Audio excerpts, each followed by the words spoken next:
Très heureux de retrouver Renaud Lavoie à la mise en échec. Bien, dans le même cadre enchanteur de la salle de presse du Centre Bell, alors que des cadres se retrouvent derrière, d'ailleurs. Comment ça va, mon cher Renaud?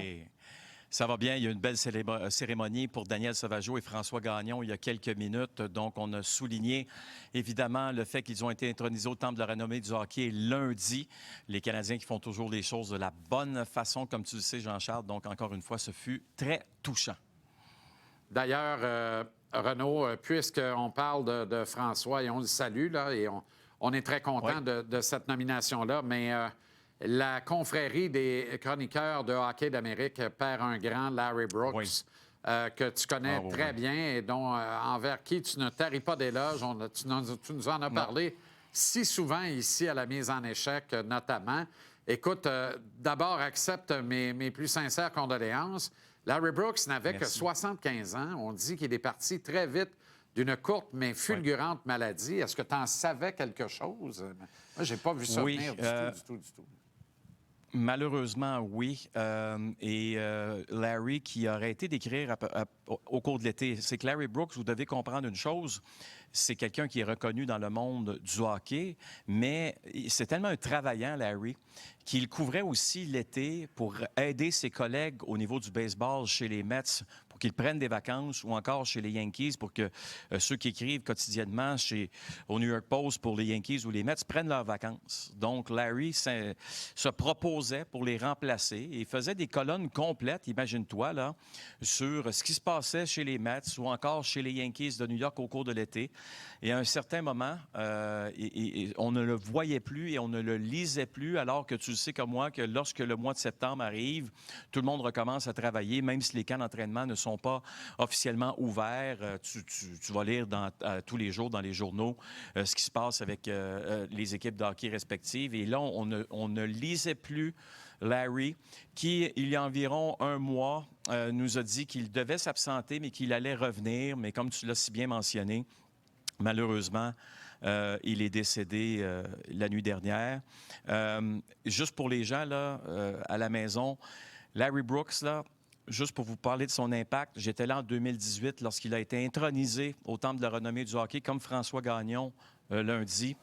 Celui qui l'avait présenté, parce qu'il y a toujours quelqu'un qui vous présente devant les gens qui sont dans la salle là, pour parler de vous, c'était nul autre que le commissaire de la Ligue nationale, Gary Bettman. Imagine-toi, qui s'était présenté pour parler de Larry Brooks. Et il avait dit à Larry Brooks, Gary Bettman, tu as toujours été très, très dur à mon endroit. Ce n'est pas parce qu'aujourd'hui, c'est une journée spéciale pour toi et que, justement, je suis devant vous tous pour te rendre hommage que je veux que tu arrêtes de me critiquer parce que c'est important, justement, que tu le fasses. Ça avait été tout un message du commissaire de la Ligue nationale de hockey. L'impact de Larry Brooks, c'est d'un océan à l'autre. Je peux vous garantir qu'à chaque fois que Larry Brooks, parce qu'à chaque dimanche, il y avait sa chronique Slapshot, à chaque fois, cette chronique-là était lue. Et ça me fait penser d'une certaine façon, c'est des contextes qui sont différents. Il y en a un qui était à la télévision puis qui disait beaucoup de choses un peu controversées. C'était ça sa job, mais c'était Don Cherry. Les gens écoutaient Don Cherry avec beaucoup d'attention les samedis soirs. On le regardait là, comme si c'était la messe là, du curé là, qui nous faisait sa...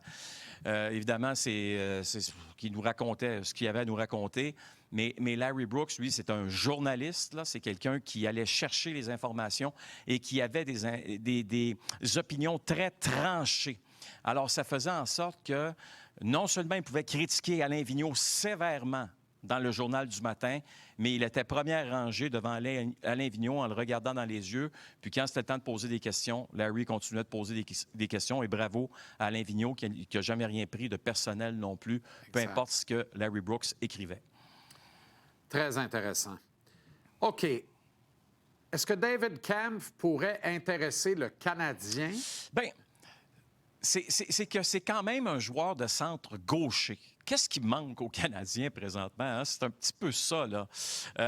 Alors, j'ai comme l'impression que David Kampf, c'est plus un joueur de profondeur, Jean-Charles, que d'un joueur qui va se retrouver dans une formation comme celle des Canadiens de Montréal sur un troisième trio, par exemple. Tu comprends?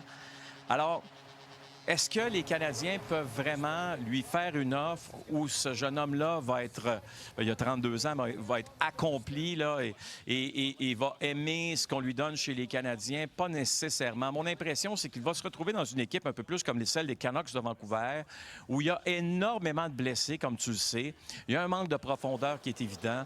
Donc, je ne pense pas que Kemp va se retrouver avec les Canadiens, mais je ne serais pas du tout surpris qu'il sache très bien qu'il y a une formation comme Vancouver est intéressée à ses services, parce que sinon, on ne laisse pas tomber là, 2 400 000 $ par année pour finir la saison actuelle et l'an prochain. Là.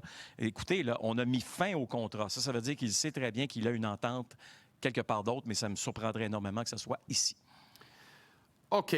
C'est pas un match ordinaire pour Martin Saint-Louis ce soir, hein? Imagine-toi, c'est son 300e match dans la Ligue nationale de hockey. Je regardais les notes de presse tantôt. Oui, je regardais les notes de presse parce qu'on nous donne toujours sa fiche dans les notes de presse. C'est 125 victoires pour lui. Il est arrivé donc dans cette fameuse reconstruction, Martin Saint-Louis. C'est lui qui a, au départ, il fallait qu'il ramène de l'énergie, du fun dans ce vestiaire-là. Il n'y en avait plus, comme tu le sais très, très bien. C'est extrêmement difficile. Et quand je regarde aujourd'hui toute cette évolution, c'est tout simplement magique. Et je posais la question à Martin Saint-Louis après son point de presse ce matin. Est-ce que tu coaches comme tu aurais aimé être coaché? Il a réfléchi, il dit oui. Il dit, mais tu sais, il dit à 25 ans, quand j'avais 25 ans, je ne peux pas te dire ça, mais avec toute l'expérience que j'ai prise au cours des années, effectivement, tu sais, hier, je te présentais cette fameuse image-là où il était à genoux devant ses joueurs là, au tableau là, pour finir l'entraînement puis de leur parler là, dans les yeux. Là, tu sais. On est à genoux, on se parle entre hommes, on se parle des défis qui sont devant nous. J'ai pas vu ça souvent dans ma vie et j'ai comme l'impression que Martin, lui, a tellement appris comme joueur dans la Ligue nationale, dans sa façon de communiquer avec les joueurs, comment elle est importante, comment des fois c'est le moment d'être dur, mais aussi, si tu veux faire comprendre ton message à un groupe, il faut que tu le fasses de la bonne façon.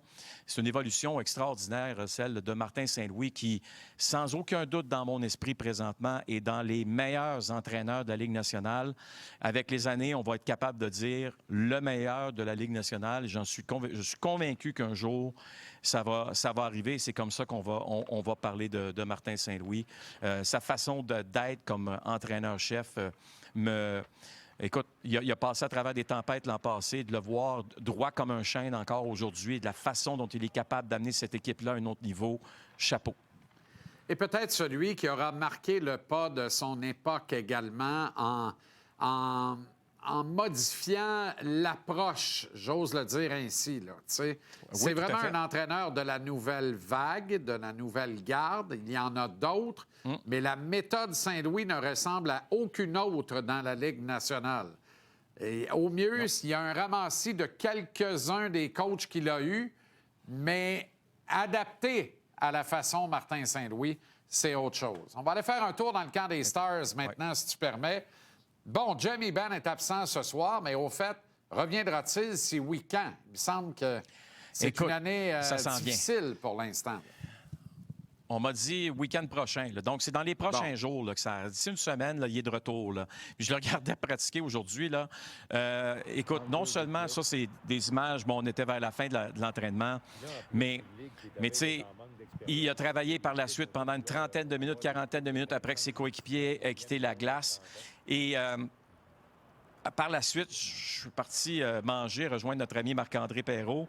Et il était encore en train de faire, là, autour des 13h15, là, du vélo stationnaire avec la musique pas mal forte, pour être honnête avec toi. J'en revenais pas de voir les efforts que ce gars-là faisait. Donc, Jamie va être de retour très bientôt. Puis ça va faire du bien à cette équipe-là qui, selon mon ami Alain Astradine, à qui j'ai parlé ce matin, là, on est content des résultats, mais on ne joue pas encore au niveau qu'on aimerait être, pour être honnête. Oui, effectivement, mais c'est un match tonique pour eux ce soir. Ils ont quand même 3 victoires de suite. Là. Ça a été âprement gagné à Ottawa mardi là, par la faible marge d'un but, 3-2. Ça va être tout un match hockey ce soir, notamment pour 2 Québécois qui vont partager la tâche sur le même 3e trio des Stars, dont un qui connaît son baptême de feu, Renaud. Oui, exactement. On parle de Justin Urquhart, qui n'a jamais été repêché, OK? Mais c'est un jeune homme qui vit le rêve là, d'une certaine façon là, pour le match de ce soir. Le plus drôle dans cette histoire-là, c'est qu'il nous racontait ce matin que lui avait gagné une bourse d'études avec le Midget 3A, une bourse d'études remise par les Canadiens de Montréal. Tu sais, c'est quoi, hein? On fait toujours cette présentation-là au moins une fois par semaine. Donc, quand il a reçu cette bourse, c'est en même temps que Maverick Bourque, imagine-toi. Et les deux, aujourd'hui, sont sur le même trio, là, tu l'as mentionné, là, c'est le fun en tabarouette, sont placés un à côté de l'autre dans le vestiaire. J'ai posé la question à Justin, qu'est-ce que tu te souviens du Centre Bell? On va l'écouter ensemble. Ah, on n'a pas l'extrait sonore, malheureusement, mais ce qu'il nous disait, c'est que lui se souvient beaucoup d'Alex Kovalev. Il dit, Alex, c'était mon idole. Et rappelle-toi le match des étoiles qui avait eu lieu ici en 2009, hein, alors que, justement, Alex Kovalev avait remporté le titre de joueur par excellence de ce match des étoiles. Ouais. Qui l'eût cru, là, par exemple? OK, Renaud, merci infiniment. Excellente soirée, bon match et à demain pour la dernière de la semaine. Salut Jean-Charles, porte-toi bien. Salut.